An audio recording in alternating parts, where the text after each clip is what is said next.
સલામુઅલૈકુમ વરહમતુલ્લાહિ વબરકાતુ। કેમ છો તમે બધા બચ્ચાઓ? સિરીઝનું નામ છે અલ મહદી હમારે મદદગાર। ઇન્શાલ્લાહ આજે આપણે સ્ટોરી નંબર 2 જોઈશું, જેનો ટોપિક છે બીમારને શફા મળી। જે રાઇટર છે મોહમ્મદ શેખ અલ્લામા મોહમ્મદ બાકીર નજફી, એ એમની બુક નજમુ સાકિબમાં લખે છે કે એમે ખુદે ઇમામે ઝમાનાનો અજલ્લાહ તાલા ફરજહુ શરીફનો મોજિઝો જોયો। એમે જોયું કે એક બીમારને કેવી રીતે શફા મળી, એ બી એમને સાથે। ચલો આપણે સ્ટોરી સ્ટાર્ટ કરીએ। જે રાઇટર છે એ કહે છે કે મારો એક બેટો હતો, એમનું નામ હતું અલી મોહમ્મદ।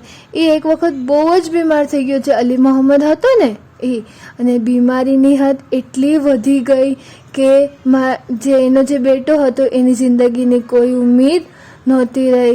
એને એમ જ થતું બસ હવે આ મારા બેટાના આખરી પલ છે।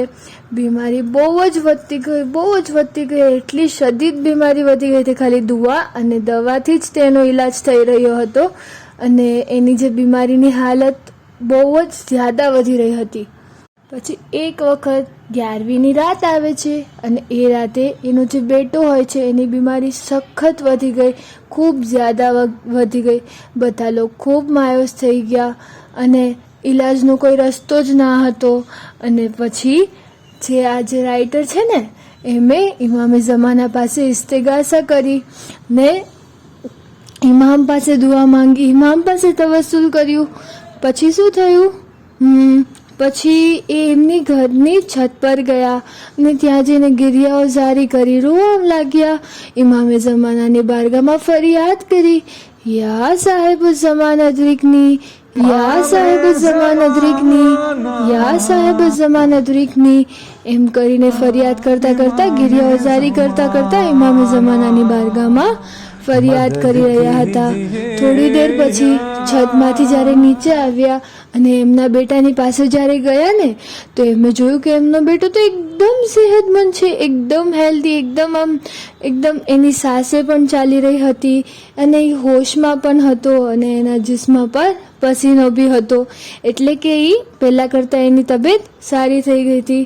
અને આ વાતથી એ જે રાઇટર છે એ હંમેશા નહેમતનો શુક્રિયા અદા કરતા હતા અને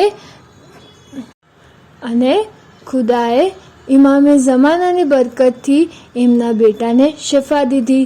આ એટલી મોટી નહેમત હતી, એટલું મોટું ગિફ્ટ હતું એમના માટે કે એ આ નહેમત પર ખૂબ શુક્રિયા કરતા હતા અને એમનો બેટો પણ બિલકુલ ઠીક થઈ ગયો।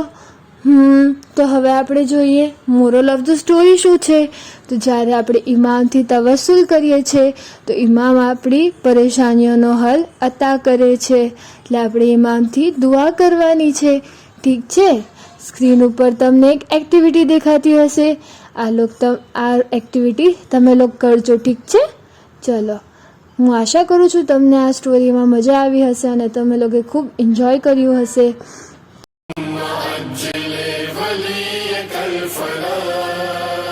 اللهم أجل وليك الفرج